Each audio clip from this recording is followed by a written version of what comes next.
झुकाने आ गए। सबसे पहले माँ बाप को सर झुकाना, नमस्कार कर ले। जब तुम नमस्कार करते हो तो अहंकार मरता है। जब अहंकार मरता है तो तुम्हारे जीवन का आकार सुंदर हो जाता है। इसलिए नमस्कार करने में कभी संकोच न करना, ताकि जिंदगी का आकार सुंदर हो जाए। भगवान श्री राम संतों को दंडवत प्रणाम करते थे। कहते हैं संत को अगर दंडवत प्रणाम कर लो, बहुत से कर्मों के दंड से भी छुटकारा मिल जाता है। उदंड मन दंडवत करने से सीधा और सरल हो जाता है। नमस्कार गुरुदेव तुम्हें भक्तों का बारंबार हो। गाइए। नमस्कार गुरुदेव तुम्हें भक्तों का बारंबार हो। श्रद्धा रूपी भेंट हमारी, श्रद्धा रूपी भेंट हमारी, मंगलमय स्वीकार हो। नमस्कार गुरुदेव तुम्हें भक्तों का बारंबार हो। नमस्कार गुरुदेव तुम्हें भक्तों का बारंबार हो। नमस्कार गुरुदेव तुम्हें भक्तों का बारंबार हो। श्रद्धा रूपी भेंट श्रद्धा रूपी भेंट हमारी, मंगलमय स्वीकार हो। नमस्कार गुरुदेव तुम्हें भक्तों का बारंबार हो। नमस्कार गुरुदेव तुम्हें भक्तों का बारंबार हो। भगवान श्री कृष्ण से अर्जुन ने पूछा है, श्रीमद् भगवत गीता का संदेश आपके बीच में प्रस्तुत कर रहा हूँ। कुछ कबीर साहब का भी सुनाऊंगा, कुछ नीति शास्त्र का भी सुनाऊंगा, कुछ मानस के प्रसंग भी आपकी मानस को पवित्र करने के लिए सुनाऊंगा। अर्जुन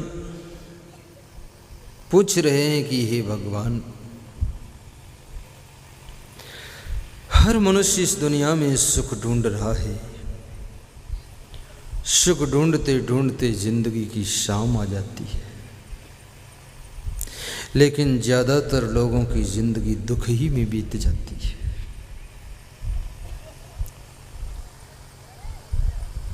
दुख भोगते भोगते 100 वर्ष की जिंदगी निकल जाती है। हे कृष्ण भगवान, दुख दूर हो, सुख भरपूर हो, इसका क्या उपाय? सुख कैसे मिलेगा, आज ये उपाय बताना है। ये प्रश्न पूछा।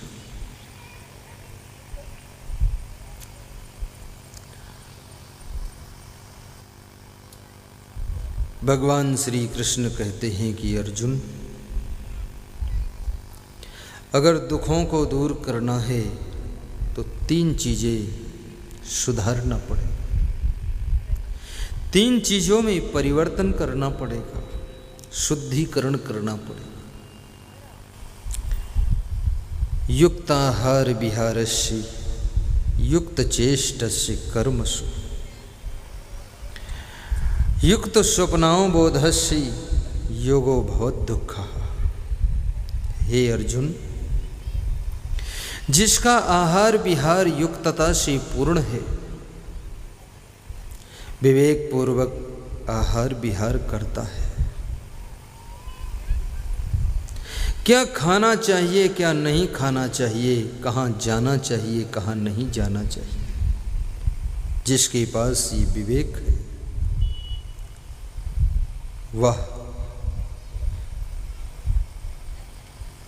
दुखों से पार हो जाता है।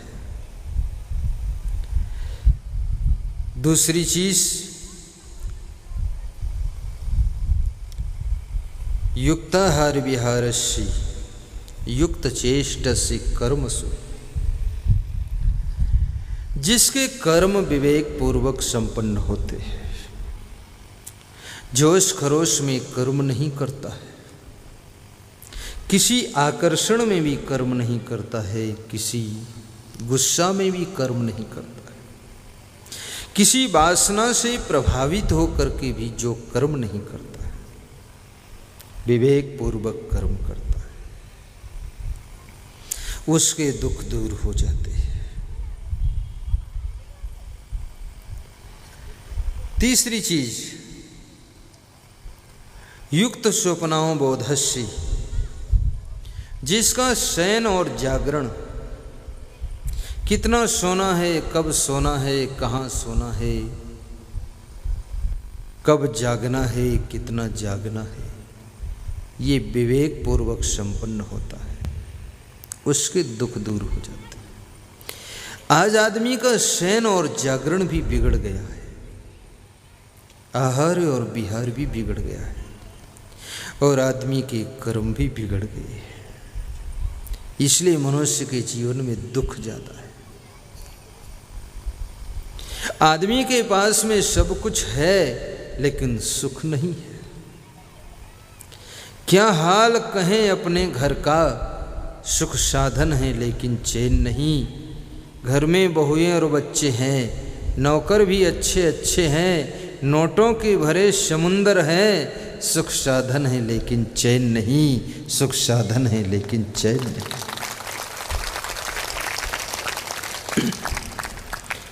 आदमी की चैन उड़ गई है। बिस्तर बहुत अच्छे हैं लेकिन विश्राम नहीं मिल रहा है। कीमती से कीमती बिछोने पर भी नींद नहीं आ रही है। और जिनके पास नींद बहुत है उनके पास बिछौने नहीं। वो खेत की मेड़ पर भी सो जाते हैं, शौचालय में भी सो जाते हैं,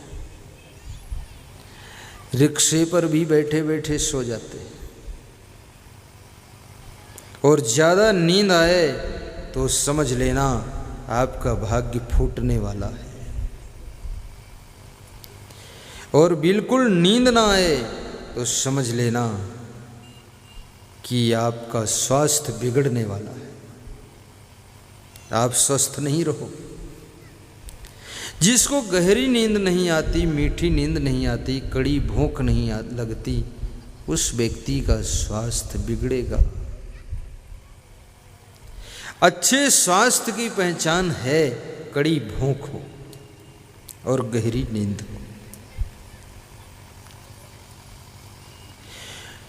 आप जब गहरी नींद में आधा घंटे भी सो जाते हो तो आपकी माइंड के अंदर एक रिलैक्स केमिकल बनता है और पूरे माइंड को रेस्ट दे देता है। फिर तुम जागते हो तो लगता है कि हम ताजे हो गए। आधा घंटे में भी आपको रिलैक्स मिल जाता है, पूरी बॉडी रिचार्ज हो जाती है। लेकिन ज़्यादा सोने से फिर डिस्चार्ज हो जाती है। बहुत तुम सोचो मोबाइल चार्जर में ही लगाए रहें तो बैटरी फिर बर्बाद हो जाएगी इसकी। एक सीमा, अधिक सोने से समय भी बर्बाद होता है। अधिक सोने से आपकी आंखें बदसूरत हो जाती हैं। अधिक सोने से चेहरा फूल जाता है, एकदम बदसूरत। अधिक सोने से आपके सभी कार्य बिगड़ जाते हैं।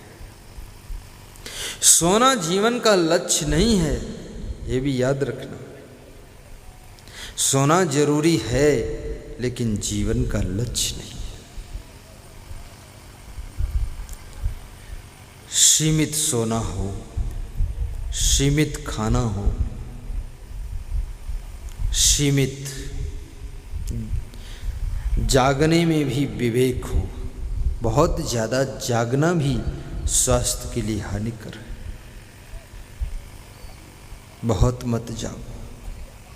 इस दुनिया में हैरान मत हो, आपाधापी मत करो, थोड़ा आनंद से भी रहो। कितने लोग माया की अंधी दौड़ में पागल है। सत्संग कराना तो दूर है, सत्संग में आना ही मुश्किल है। कहते हैं फुर्सत नहीं, तो उनसे कहो समय निकाल कर आ जाओ, तो कहते तुम क्या बात करते, मरने तक की फुर्सत नहीं।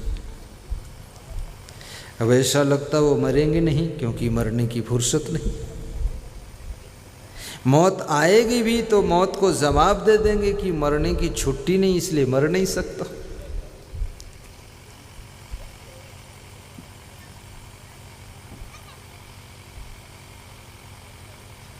स्नान की फुर्सत निकलती है, खाने की फुर्सत निकलती है, ताश खेलने की फुर्सत निकलती है, जुआ खेलने की फुर्सत निकलती है, शराब पीकर नशे में मदहोश पड़े रहने की फुर्सत निकलती है, गप करने के लिए फुर्सत निकल आती है, सत्संग के लिए फुर्सत नहीं है। जिस चीज में तुमको रुचि होती है उस चीज के लिए फुर्सत निकल आती है, और जिसमें तुम्हारा इंटरेस्ट नहीं है उसके लिए तुम्हारे पास टाइम कम पड़ जाता है। रुचि पैदा करो। जो भक्त लोग समागम कराते हैं 10-10 दिन वे घर का काम बंद कर देते हैं, इसमें दौड़ते हैं। पोस्टर चिपकाना, पर्चा बांटना, निमंत्रण देना, कुछ सामान बुकिंग कराना, किराना सामान लाना, फिर बैठ के सोचना कुछ भूल तो नहीं गया है, विचार विमर्श करना, साफ सफाई करना, सत्संग स्थल की तैयारी करना। लेकिन ये जो परमार्थ के कार्य हैं, धर्मार्थ के कार्य हैं, इसमें मेहनत करने के बाद सुख मिलता है, आनंद आता है। ऐसा लगता है ये कोई स्वार्थ का काम नहीं कर रहा हूँ, जन कल्याण के लिए कर रहा हूँ।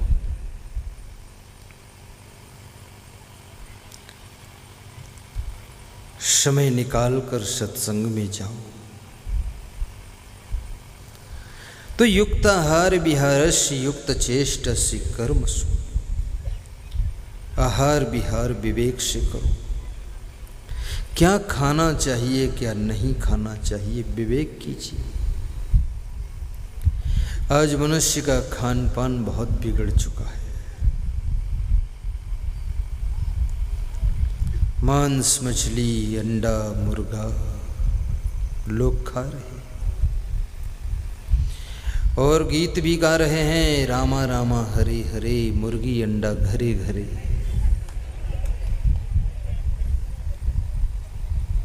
मैंने पूछा ये रामा रामा हरे हरे क्यों करते हो, फिर मुर्गी अंडा क्यों खाते हो? तो बोले जो मुर्गी अंडा खाने से पाप लगता है वो रामा रामा हरे हरे कहने से हर जाता है।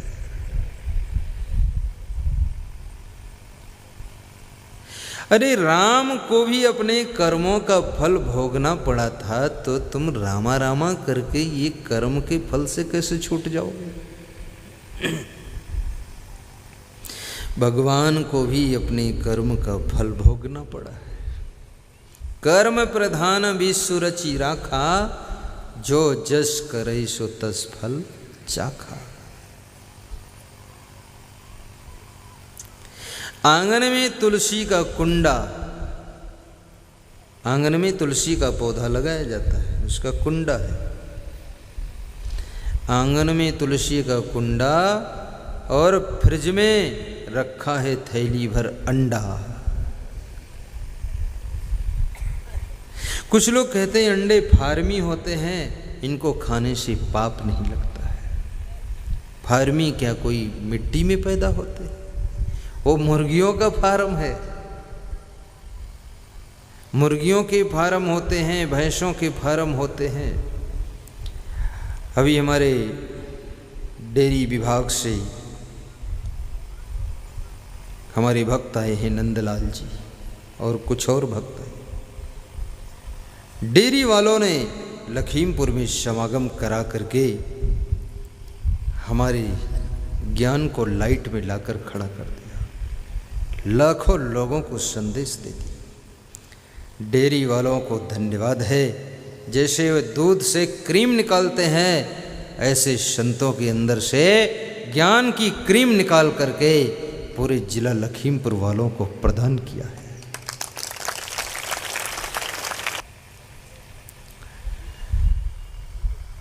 अंडा कभी मत खाना। रामचरितमानस जिन्होंने पढ़ा होगा, बालकांड में उमा जी ने शिव जी से पूछा कि राक्षस में क्या लक्षण होते हैं? क्या लंका में ही राक्षस होते हैं कि हिंदुस्तान में भी होते हैं? तो शिव जी ने कहा, उमा, हे भवानी, राक्षस हिंदुस्तान में भी है, पाकिस्तान में भी है, अमेरिका में, सब जगह राक्षस। तो बड़े उनकी पहचान क्या है?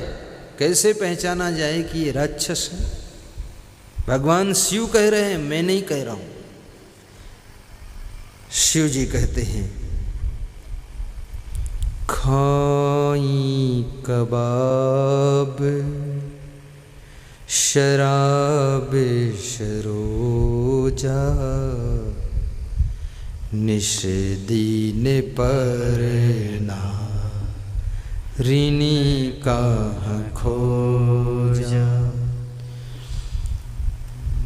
मान ही मात पिता नहीं देवा, साधुन से कर वाही सेवा।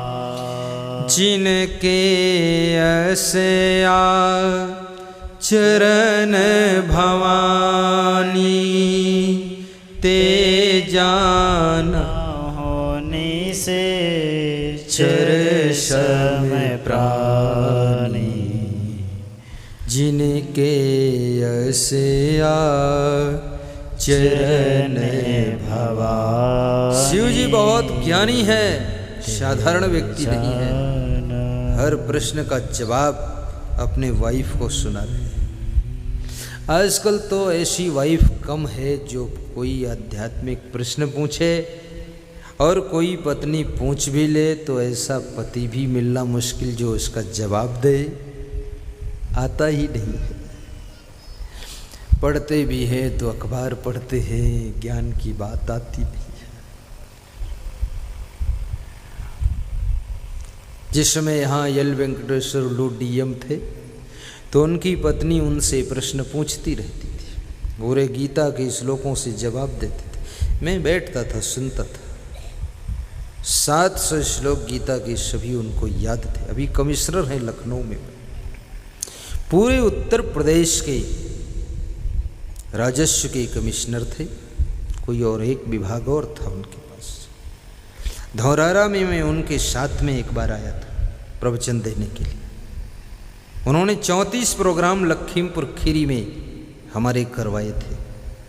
अभी एक अवस्थी जी आए थे, कह रहे थे आपका दर्शन वहाँ पर हुआ था, आज क्या हमारी किस्मत है कि हमारे गांव में आप दर्शन दे रहे हो। वो अवस्थी जी खड़े। खाई कबाब शराब शरोजा निश दिन पर ना ऋणी कहाँ खोजा। माँ नहीं मात पिता नहीं देवा साधुन से करे वही सेवा जिनके असया चरण भवानी तेजा न होने से चरे समय प्राणी। खाएं कबाब जो मांस खाते हैं, मछली खाते हैं, शराब पीते हैं, सरोजा माने जो अंडा खाते हैं, वे राक्षस हैं। जो पराई स्त्रियों को छेड़ते हैं, चुरा ले जाते हैं रावण जैसे, वो राक्षस है। जो माता पिता और संतों को मानते नहीं हैं और माता पिता को दुख देते हैं, वो राक्षस है। हे भवानी, ये राक्षसों के लक्षण है। माता पिता की सेवा नहीं करते। एक नवयुवक घर से भाग करके किसी महात्मा के आश्रम में गया। छोटी सी कुटिया थी महात्मा की। गया, महात्मा अंदर कुटिया में बैठा कुछ ध्यान पूजा कर रहा था, तो उसने दरवाजे में जोर से लात मारी। दरवाज़ा खुल गया। अंदर गया, जोश में प्रणाम किया, महात्मा जी नमस्ते। महात्मा जी ने सोचा नमस्ते तो कर रहे हो पर कुछ समझते भी नहीं, दरवाज़ा में लात क्यों मारा।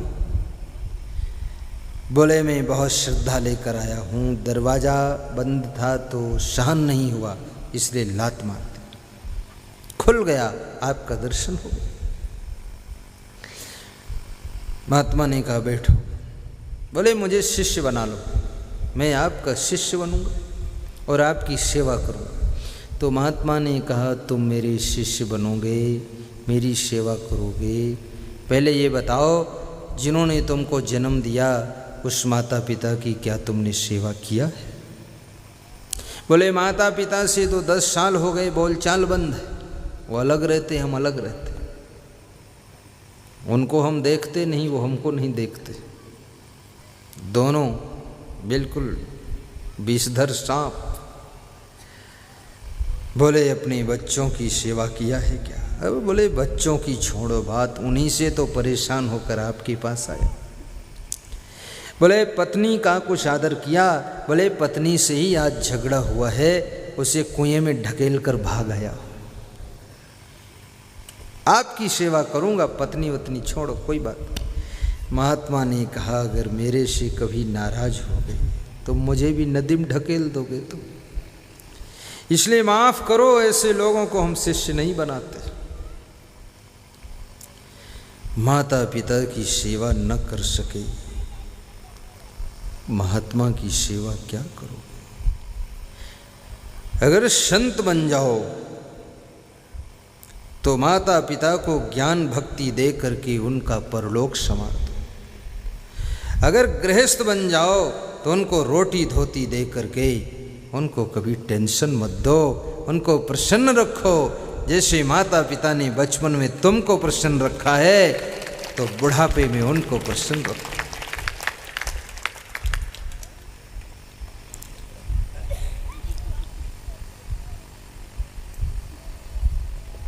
मांस मछली अंडा शराब का सेवन मत करना, ये राक्षसी आहार है। शाकाहारी मांसाहारी 2 ग्रुप है। जो शाकाहारी प्राणी होते हैं, प्रकृति ने उनके बॉडी में सिस्टम लगाया है कि वे घोंट कर पानी पीते हैं, दूध पीते हैं। जो मांसाहारी होते हैं वे जीभ से चाट कर पीते हैं। कुत्ते को कोई चीज़ पीने वाली दो, वो चाट कर पिएगा। बिल्ली चाट कर पिएगी, शेर चाट कर पिएगा, चीता बाघ चाट कर पिएगा, लेकिन आदमी घोंट कर पिएगा। भैंस घोंट कर पीती है और गाय भी घोंट कर पीती है, क्योंकि गाय भैंस और मनुष्य ये सब शाकाहारी ग्रुप के प्राणी हैं, और बिल्ली कुत्ता शेर बाघ चीता ये मांसाहारी प्राणी हैं। जो मांसाहारी होते हैं वे जीभ से चाट कर तरल चीज़ें पीते हैं, और जो शाकाहारी होते हैं वे घोंट करके गटर गटर पी जाते हैं। अब सोचो तुम किस ग्रुप में हो। शेर मांसाहारी है, 7 दिनों का भूखा हो, उसके सामने हरी घास रख दो, मुंह घुमा लेगा, भूखा बैठा रहेगा, लेकिन घास नहीं खाएगा। जब खाएगा तो मांस खाएगा। गाय 7 दिनों की भूखी हो, उसके सामने मांस रख दो, मांस नहीं खाएगी, जब खाएगी तो घास खाएगी, भूसा खाएगी। लेकिन आदमी खूब छका हो तो भी घास मिल जाए तो उसकी पकौड़ी बनाकर खा जाएगा, और मांस मिल जाए तो उसकी कचौड़ी बनाकर खा जाएगा। ऐसा है मनुष्य प्राणी, इसके पास संयम नहीं, कंट्रोल नहीं है सुनने का। लेकिन जीभ एक है, इसके काम 2 हैं, बोलने का और स्वाद लेने का। डबल डिपार्टमेंट है, और जिसके पास में डबल डिपार्टमेंट हो तो सोचो कितना पावरफुल होगा। और वो पावरफुल जीभ अगर कंट्रोल से बाहर हो जाए तो जिंदगी में कितना बड़ा डिस्टर्ब होगा, इस बात पर विचार करो। इसलिए आपकी जीभ पर ब्रेक होना चाहिए। एक बहुत बड़ी बात है, मनुष्य ने जितनी गाड़ियां बनाई हैं सब में ब्रेक लगाया है। साइकिल में भी छोटा सा ब्रेक, मोटरसाइकिल में ब्रेक, कार में ब्रेक, जीप में ब्रेक, बस में ब्रेक, ट्रक में ब्रेक, ट्रैक्टर में ब्रेक, ट्रेन में ब्रेक, हवाई जहाज़ में ब्रेक, सब में ब्रेक। इंसान ने हर गाड़ी में ब्रेक लगाया है, लेकिन ये इंसान अपनी ज़िंदगी की गाड़ी से ब्रेक निकालकर अलग रख दिया है, इसलिए इसकी ज़िंदगी में बहुत एक्सीडेंट हो रहे हैं। आपके जीवन में भी संयम नियम का ब्रेक होना चाहिए, कंट्रोल हो, क्या खाना है क्या नहीं खाना है। कृष्ण कहते हैं अगर ये ब्रेक लग जाए, विवेक हो जाए, तो सब दुख दूर हो सकते हैं। सुंदर मनुष्य जीवन को प्राप्त करके, जिस जीवन को पाने के लिए देवता तरसते हैं, सुर दुर्लभ सदग्रंथन गावा, बड़े भाग्य मानुष तन पावा, वह जीवन आपको सुलभ हो गया। उस जीवन को राक्षसों जैसा जीना बहुत बड़ा पाप है। भगवान कृष्ण से अर्जुन पूछ रहे हैं कि हे भगवान, ये बताओ राक्षस के क्या लक्षण हैं आपकी दृष्टि में। कृष्ण कहते हैं दंभो दर्पोभिमानश्च क्रोधा पारुष्यमेव च अज्ञानम च अभिजातस्य पार्थ संपदम आसुरी। कृष्ण की परिभाषा कुछ अलग है, शिव जी की परिभाषा अलग है।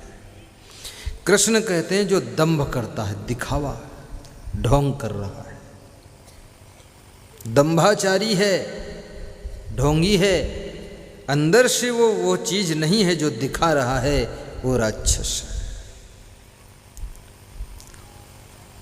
सच्चाई छिप नहीं सकती कभी झूठे वसूलों से, खुशबू आ नहीं सकती कभी कागज के फूलों से, कागज के फूलों से। लखनऊ में रामलीला हो रही थी, यही बात सुना रहा था ना, बहुत भीड़ थी, 9 दिन की रामलीला थी। एक दिन जो हनुमान का रोल लगाते थे वो बीमार हो गए, बुखार आ गया उनको, हनुमान जी को बुखार आ गया। अब रामलीला का जो मैनेजर था वो बड़ा चिंतित हो गया, तो दूसरा हनुमान ढूंढना पड़ा। लखनऊ में ढूंढा तो एक हलवाई मिल गया, वो हनुमान जैसा था। मुंह भी ऐसा तंदुरुस्त भी, जलेबी बना रहा था। उससे मैनेजर ने कहा, क्या रात में हनुमान का रोल अदा कर सकते? बोले, हनुमान बनने से क्या फ़ायदा? बोले, 500 रुपये मिलेंगे एक रात के। तो हलवाई खुश हो गया, बोला, दिन भर जलेबी बनाता हूँ, 100-200 रुपये मिलते हैं, और हनुमान बनूंगा तो 500 मिलेंगे, करना क्या है? बोले, बस गदा लेकर बैठना है, रावण आएगा, पूछेगा तुम कौन हो, कह देना हनुमान हूँ, पूछे क्या कर रहे हो, बोल देना सीता को ढूंढ रहा हूँ, बस इतना बोलो। इतनी बात के 500 रुपये। हलवाई बड़ा खुश हुआ कि ये तो सस्ता सौदा है।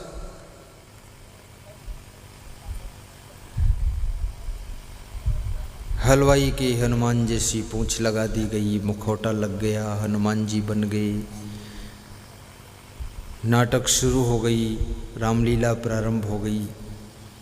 पर्दा उठा, हनुमान जी प्रकट हुई, सबने नमस्कार किया कि जय हनुमान जी की।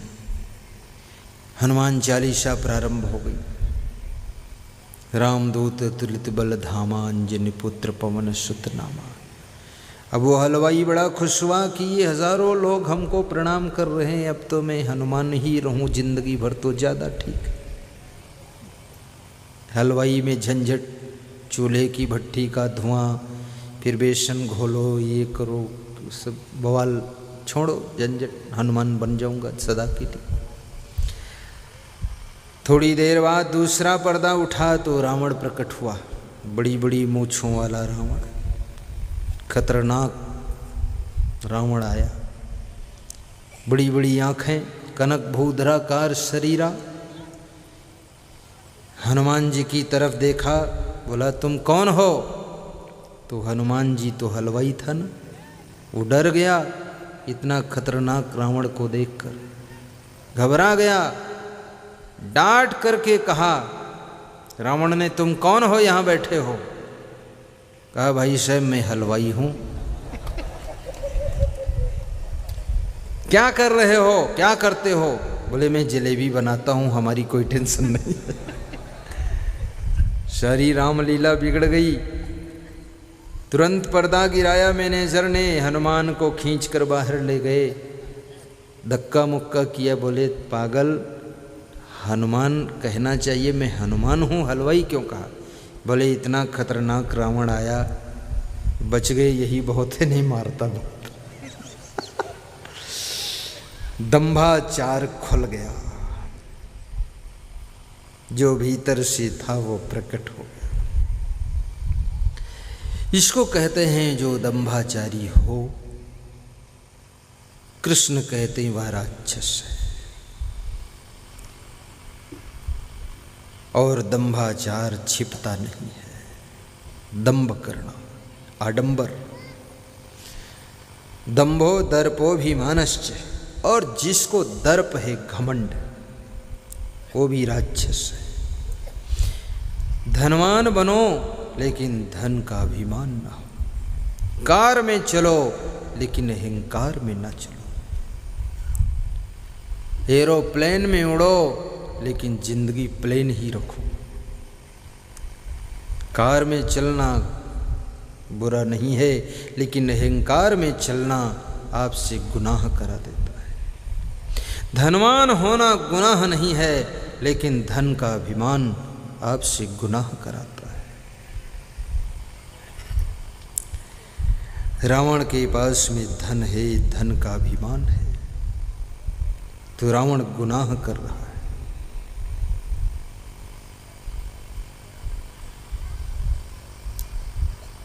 सीता का हरण करता है, साधु संतों को मारता है। मुझे तो लगता है ये कलयुग ज़्यादा अच्छा है, क्योंकि राम के युग में राक्षस साधु संतों को खा जाते थे, पकाते नहीं थे, कच्चा खाते थे।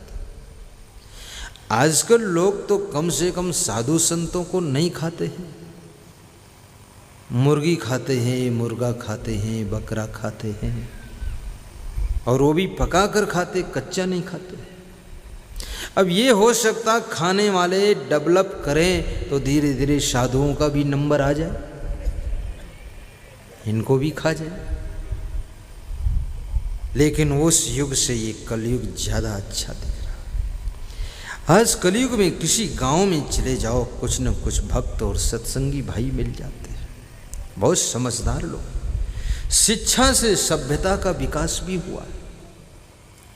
इसलिए मैं कहूँगा अपने बच्चों को ऊंची शिक्षा भी दिलाओ, साथ साथ में सत्संग में दीक्षा भी दिलाओ, क्योंकि शिक्षा से भौतिक ज्ञान होता है, दीक्षा से आध्यात्मिक ज्ञान होता है। आध्यात्मिक ज्ञान के बिना जीवन अधूरा है।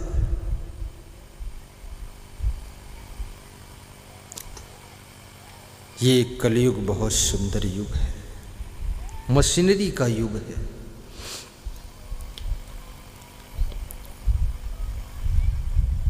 दंभो दर्पोभिमानश्च क्रोधा पारुष्यमेव च। और भगवान श्री कृष्ण कहते हैं कि अर्जुन, जिनको बहुत क्रोध आता है वो भी राक्षस की श्रेणी में आते हैं, जो ज़्यादा क्रोध करते हैं, गुस्सा बहुत है।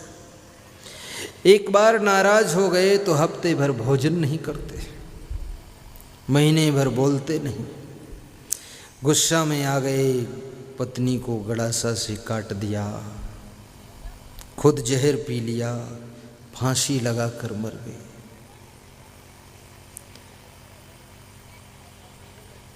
आज विधायक अजय कुमार मिश्र टेनी साहब आए, बोले कल बिलराया के सत्संग में मैं नहीं आ सका क्योंकि हमारे एक कार्यकर्ता के घर में आत्महत्या हो गई, ट्रेन के नीचे कट गया कोई बेटा, उनका कटा क्या हो। अरे जिंदगी इतनी अनमोल है, इसको आत्महत्या करके खत्म करना महापाप है। और आत्महत्या जीवन की समस्या का समाधान नहीं है। प्यारे भाइयों, याद रखना, मरने से समस्या खत्म नहीं हो सकती है। अगर इस जीवन को तुम मार भी दोगे तो फिर आत्मा का जन्म पशु पक्षी की खानी में होगा, क्योंकि मनुष्य जीवन को तुम रुचि से जी नहीं सके।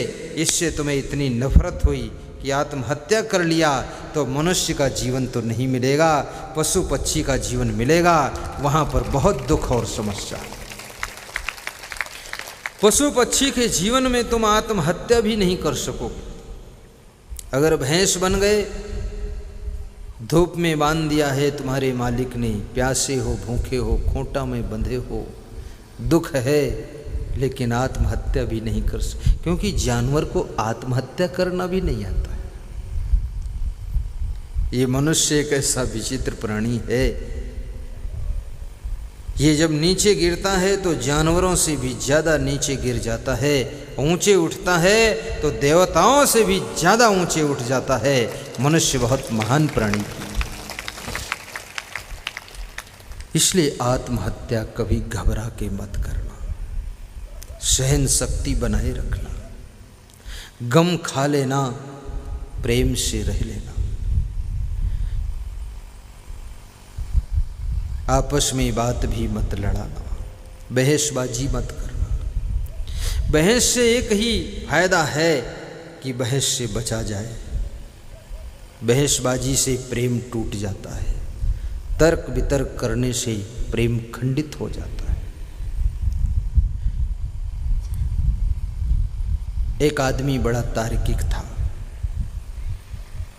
मिलिट्री में भर्ती हो गया, धनवान भी था, देश के हित में बहुत धन भी दिया था। तो जब मिलिट्री में वो ट्रेनिंग में खड़ा हुआ फील्ड में, तो ट्रेनिंग देने वाला अफसर जब बोला दाहिने मुड़, तो दाहिने नहीं मुड़ा, वहीं खड़ा रहा। तो फिर बोला बाएं मुड़, फिर वहीं खड़ा रहा, मुड़ा नहीं। तो अफसर ने पूछा तुम ट्रेनिंग में मुड़ते क्यों नहीं हो? तो बोले मैं इसलिए नहीं मुड़ता हूँ कि तुम एक बार बोलोगे दाहिने मुड़ और फिर बोलोगे बाएं मुड़, तो मैं जहाँ खड़ा हूँ मुड़ मुड़ के वहीं आ जाऊँगा, इसलिए पहले से मैं वहीं खड़ा रहता हूँ। मुड़ने की क्या ज़रूरत है? परेशान हो गए अफसर। ये ट्रेनिंग नहीं ले पाएगा, ये कैसे करेगा सर्विस मिलिट्री में। पर धनवान है, देश हित में बहुत पैसा दिया है, मिलिट्री में भर्ती होना चाहता है, चलो इसको रसोई में डाल दो, भंडारा जहाँ बनता है।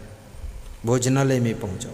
वहाँ पहुँचाया तो जो भोजन रसोई विभाग का अफसर था उसने कहा तुम कुछ और मत करो, लेकिन ये मटर के दानों का ढेर है तो इसमें छोटे दाने एक तरफ कर दो, मटर के बड़े दाने दूसरी तरफ कर दो, इतना काम करो आज। बोले ठीक, आप जाओ, चिंता छोड़ो, मैं कर दूंगा। 4 घंटे बाद अफसर आया, देखा वो मटर का ढेर ज्यों का त्यों लगा है, वो आराम से बैठा है। बोले कुछ किया नहीं? कहा मैं क्या करूं, आपने कहा था छोटे मटर के दाने एक तरफ कर दो और बड़े दाने दूसरी तरफ कर दो, तो इसमें जो मझोल दाने हैं मीडियम आकार के, उनको आपने बताया नहीं किधर कर दो, इसलिए मैं बैठा हूं कि वो भी फाइनल हो जाए। अफसर ने माथा पीट लिया कि ये नहीं समझेगा। कुछ लोगों का तर्क फिजूल का तर्क होता है और तर्क से प्रेम कमजोर हो जाता है, इसलिए ज़्यादा तर्क वितर्क मत करना। थोड़ा दूसरों की बात प्रेम से सुन लेना। जिसकी बात तुम प्रेम से सुन लेते हो उसका प्रेम तुमसे बढ़ जाता है। और मैं कहूँगा पति पत्नी एक दूसरे की बात प्रेम से सुनना सीखो। एक नवयुवक ने विवाह किया, 1 साल तक वो नवयुवक बहुत बोलता रहा, उसकी पत्नी सुनती रही। दूसरे साल पत्नी ने बोलना शुरू किया तो नवयुवक सुनता रहा पति। तीसरे साल दोनों बोलते थे, दोनों नहीं सुनते थे, पड़ोसी सुनते थे, कुछ हल्ला हो रहा, झगड़ा मचा। ज़्यादा बोलना भी ठीक नहीं है। कम बोलो लेकिन तौल कर बोलो, बात में वजन हो, बात आपकी मधुर हो, सुनने में लोगों को आनंद आ जाए। ऐसी वाणी बोलिए मन काया पाखोई, औरन को शीतल करे आपो शीतल हो। मधुर वचन है औषधि, कटुक वचन है तीर, श्रवण द्वार है संचरे, साले सकल शरीर। शब्द मारा गिर परा, शब्द छोड़ा, जिन जिन शब्द विवेकिया, तिनका सरिग का। शब्द में बहुत बड़ी शक्ति होती है। शब्द की चोट से मनुष्य राजपाट छोड़कर चला जाता है। शब्द की चोट से मनुष्य योगी बन जाता है, त्यागी बन जाता है। शब्द की मार से मनुष्य भोगी बन जाता है। शब्द में बहुत ताकत है। ध्वनियों में भी ताकत है। जो बैंड बाजा बजता है, हारमोनियम बजती, तबला, इसमें भी बहुत प्रभाव है। ध्वनियाँ भी तुम्हारे मन के ऊपर प्रभाव डालती है। बीन बाजा बजता है, गड्ढे के अंदर सोया हुआ सांप बाहर निकल कर आ जाता है। जब सांप के ऊपर बीन बाजा का इतना प्रभाव पड़ता है कि जहरीला सांप भी झूमने लग जाता है, तो आदमी के ऊपर ध्वनियों का प्रभाव क्यों नहीं पड़ेगा। इसलिए जब बाजा बजने लगता है तब कई लोग फुदकने लग जाते हैं, थिरकने लग जाते हैं, बच्चे भी नाचने लग जाते हैं। उनके मन में होने लगता है कि मैं भी थोड़ा डांस करूं, उछलूं। वो ध्वनियाँ आपको प्रभावित करती है। फिर ये शब्द आपको बहुत प्रभावित करते हैं। शब्द में शक्ति होती है। उत्साह बढ़ाने वाले शब्द बोलिए, साहस पैदा करने वाले शब्द बोलिए, प्रसन्नता पैदा करने वाले शब्द बोलिए, हिम्मत बढ़ाने वाले शब्द बोलिए, धैर्य बढ़ाने वाले शब्द बोलिए, सहन शक्ति बढ़ाने वाले शब्द बोलिए। आपके शब्द आपकी फैमिली को आगे बढ़ा सकते हैं, और शब्द बोलने की कला न हो तो आपकी फैमिली बहुत पीछे चली जाएगी। भगवान कृष्ण अर्जुन के रथ पर बैठे हैं, अर्जुन युद्ध कर रहा है। भगवान कृष्ण धनुष बाण नहीं संभालते, केवल बैठे हैं, घोड़े संभालते,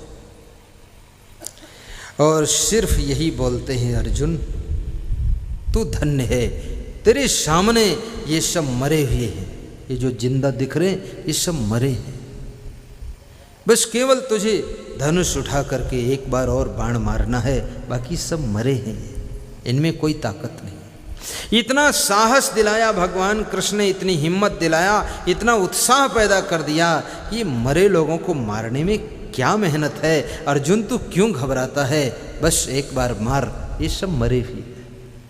ऐसा सुन करके अर्जुन के अंदर वीरत्व पैदा हो गया। अर्जुन महाभारत की युद्ध में विजय हासिल करता है। आपके जीवन रूपी रथ की लगाम कोई सद्गुरु के हाथ में हो, और वह तुम्हारे मनोबल को, आत्मबल को बढ़ा रहा हो, और कभी सद्गुरु न मिले, आपकी पत्नी भी यदि आपके आत्मबल को बढ़ाती है, मनोबल को बढ़ाती है, आपका भाई अगर मनोबल को बढ़ाता है, आपके पिताजी मनोबल को बढ़ाते हैं, तो याद रखना जिंदगी के महाभारत में तुम जरूर विजय हासिल करोगे और आपको सफलता मिलेगी।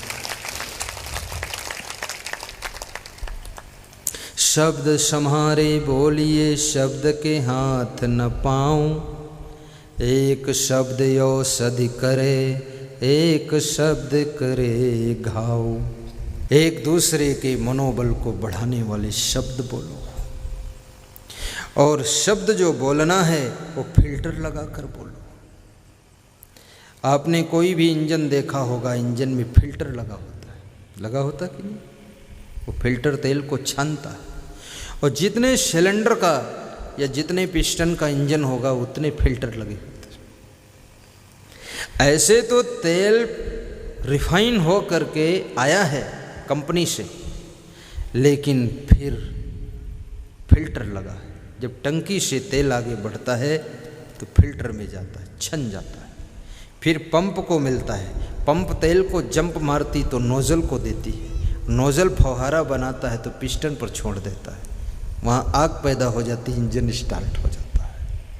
याद रखना, ऐसे आपके शब्द भी फिल्टर लगाकर आगे बढ़ने चाहिए।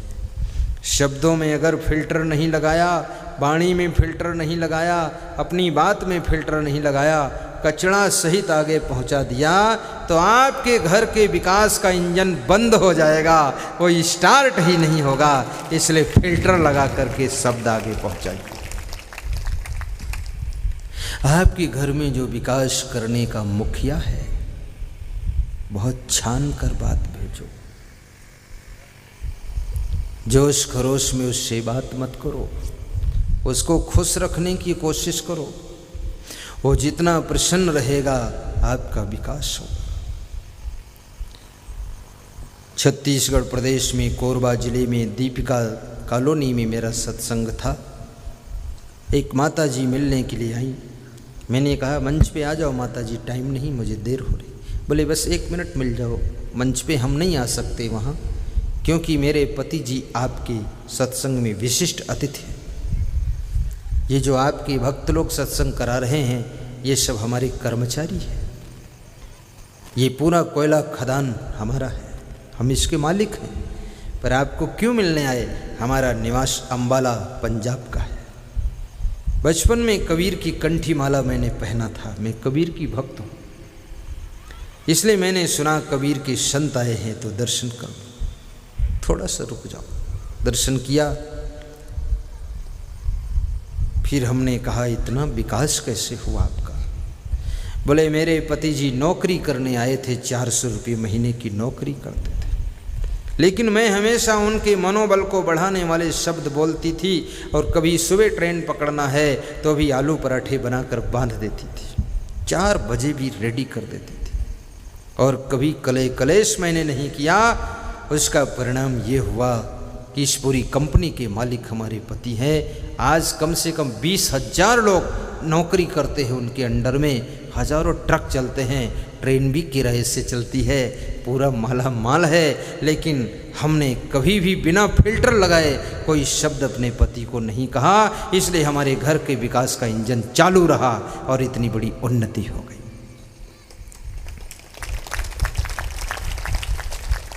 शरबत छान कर पीते हो, चाय छान कर, दूध छान कर, पानी छान कर, तो अपनी वाणी भी बोलो छान कर, क्योंकि वाणी में बहुत बड़ी शक्ति होती है। तेरी नजरों में जादू भरा है, वो जमाने में मिलता नहीं है। तेरी नजरों में जादू भरा है, वो जमाने में मिलता नहीं है। नूर ही नूर चमके तुम्हारे, कोटि चंदा यो सूरज बिहारे।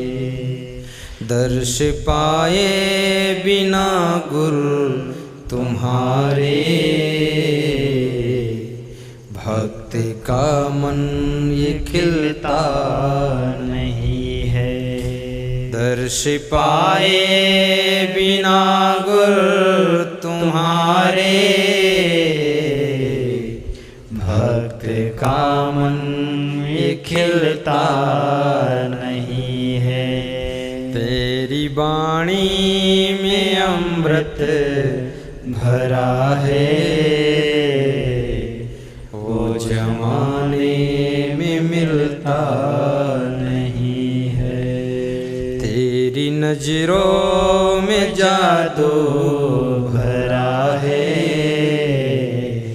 वो जमाने में मिलता नहीं है। वो जमाने में मिलता नहीं है। आपका घर सुख शांति से पूर्ण हो, आपका स्वभाव सुंदर हो, आपकी वाणी जादू की तरह हो, आपका मन मंदिर बने, तन तीर्थ बने, दिल देवालय बने, आपका एक एक शब्द भजन का रूप ले ले। तुम जहाँ जहाँ चल कर के जाओ, परिक्रमा का फल मिले। खान पान तुम्हारा शुद्ध हो, अपने अवगुणों की दक्षिणा संत गुरु के चरणों में भेंट करने की आपके भीतर सामर्थ्य पैदा हो। आपके घर के बच्चे संस्कारी और महान बने, उनको देख देख करके आपका मन प्रसन्न हो। बच्चों से मैं कहूँगा, टीवी से बचना, क्रिकेट से भी बचना, ज़्यादा क्रिकेट में भी टाइम मत गंवाना, फिल्मी गीतों से भी अपने को बचाना, और घूमने वाले मित्रों से अपने को बचाना। विद्या अध्ययन में पूरा मन लगाना, लक्ष्य बनाना कि आपको क्या होना है। जिंदगी का वक्त व्यर्थ मत गंवाइए। बचपन विद्या अध्ययन करने की अवस्था है, जवानी धन और धर्म कमाने की अवस्था है, बुढ़ापा प्रसन्न पूर्वक जीने की अवस्था है। जिनका बचपन बिगड़ गया उनकी जवानी डिस्टर्ब हो जाती है, जिनकी जवानी बिगड़ गई उनका बुढ़ापा दुखद हो जाता है, जिनका बुढ़ापा बिगड़ गया उनका मरण भी बिगड़ जाता है, जिनका मरण बिगड़ गया उनका अगला जन्म भी बिगड़ जाता है। इसलिए कृपया सावधान रहिए।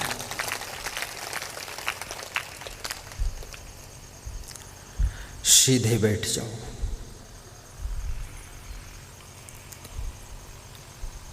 कृष्ण कहते हैं, अर्जुन जो दंभ करे, दर्प करे, अभिमान करे, क्रोध करे, कठोर बहुत बोले, वह राक्षस होता है। आपकी वाणी अमृत वाणी बने, ऐसी मैं शुभ कामना करता हूँ। आपके घर में प्रेम का दीपक जले, घर में आनंद की लहरें उठती रहे। शानंदम सदनम सुता सुधिया कांता प्रिया लापनी, इच्छा पूर्ति धनम सोयोषित रति, स्वाज्ञा परा सेवका, आतिथ्यम शिव पूजनम मिष्ठान्न पानम गृहे, साधो संगम उपास्ते चा सततम धन्यो गृहस्थाश्रमा। वह कौन सा गृहस्थाश्रम है जिसे धन्य कहा जाता है और जिस घर में आनंद ही आनंद रहता है। चाणक्य ने कहा है उस घर के लक्षण होते हैं, नंबर 1 सुतास्त सुधिया, जिस घर के बच्चे बुद्धिमान होते हैं, समझ बूझ से काम करते हैं, वह घर आनंद से पूर्ण रहता है और वह गृहस्थाश्रम धन्य होता है। जिस घर में माताएं बहनें प्रसन्न होकर कार्य करती हैं, छोटी छोटी बात में उलझती नहीं है, वह घर भी आनंद से भरा रहता है। जिस घर में आवश्यकताओं को पूर्ण करने के लिए धन है, गरीबी बहुत नहीं है, वह घर भी आनंद से भरा रहता है। इच्छा पूर्ति धनम सोयोषित रति, और जिस घर के पति का प्रेम अपनी पत्नी में होता है। मैं आपसे भी कहूँगा, जिस घर के पति लोग अपनी पत्नी में प्रेम रखते हैं, वह घर धन्य है, आनंद से भरा रहता है। उस घर में कलह कलेश नहीं होता है।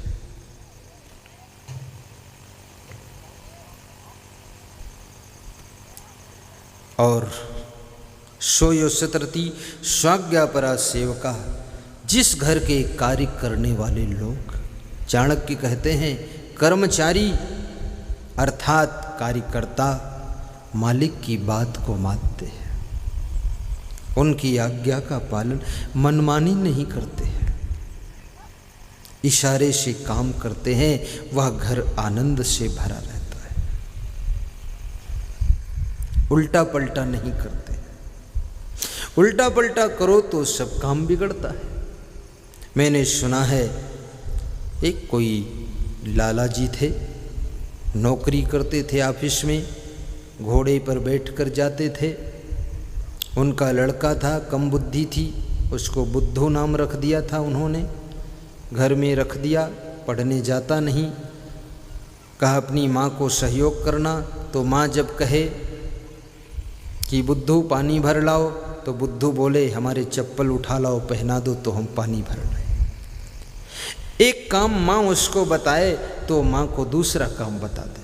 माँ कहे बाजार से सब्जी ले आओ, तो बुद्धू बोले कि माँ थैला उठा कर दे दो और चप्पल पहना दो तो सब्जी ले आओ। माँ उससे परेशान हो गई। माँ ने बुद्धू के पिता से कहा इसको तुम साथ ले जाओ, मैं अकेले सब काम कर लूँगी, मैं इसको एक काम बताती हूँ, ये 2 काम मुझे बता देता है। बाप ने कहा तू मेरे साथ चल। साथ साथ गया। बाप ने कहा घोड़ा कमज़ोर है, तू पीछे पैदल चल, मैं धीरे धीरे चलूँगा। घोड़े की पीठ पर से मनी बैग खिसक कर गिर गया, जिसमें 1 लाख रुपये थे। बुद्धू ने देखा खिसक कर गिर रहा है सामान, बैग उठाया नहीं। जब ऑफिस में पहुँचे लाला जी, पूछा भैया मनी बैग गिर गया, देखा तुमने? बोले गिरा तो था, देखा भी, लेकिन आपने उठाने को नहीं कहा तो मैंने उठाया नहीं, वहीं पड़ा है। बोले इसमें 1 लाख रुपए थे। बोले 1 करोड़ हो तो क्या फ़र्क, आदेश नहीं आपका। तो बाप ने कहा अब जो कोई सामान घोड़े की पीठ से गिरे उसको उठा लेना, सुरक्षित ले आना। बोले ठीक। रुमाल दे दिया कि इसमें बांध लाना। अगले दिन फिर चले। घोड़े ने रास्ते में लीद किया, ऊपर से लीद गिरी, गोबर गिरा, सामान तो कुछ गिरा नहीं। तो उसने सोचा ये भी कोई आइटम है, सामान है। उसको रुमाल में बांध लिया और लेकर गठरी पहुंचा। ऑफिस में मेज पर रख दिया कि पापा आज यही सामान घोड़े के ऊपर से गिरा था। पापा ने कहा रे बुद्धू, ये कोई सामान है तो घोड़े का गोबर है। टेबल गंदी हो गई, चलो हटाओ इसको फेंको, इससे अच्छा तुम घर ही में रहो, कोई सूचना हो तो हमको देना। बोले ठीक। थोड़े दिन के बाद लाला जी की पुत्री का जन्म हुआ। माँ ने कहा जाओ पिताजी को सूचना दे दो, पुत्री जन्मी है। तो घर से ही दौड़ते हुए आया, चिल्लाते हुए, लाला ओ लाला तुम्हारी लड़की पैदा हुई है, लाला ओ लाला लड़की पैदा हुई, जोर जोर हल्ला मचाए। जब ऑफिस में पहुंचा तो लाला ने कान पकड़कर 2 थप्पड़ मारे। बोले चिल्लाने की क्या बात थी,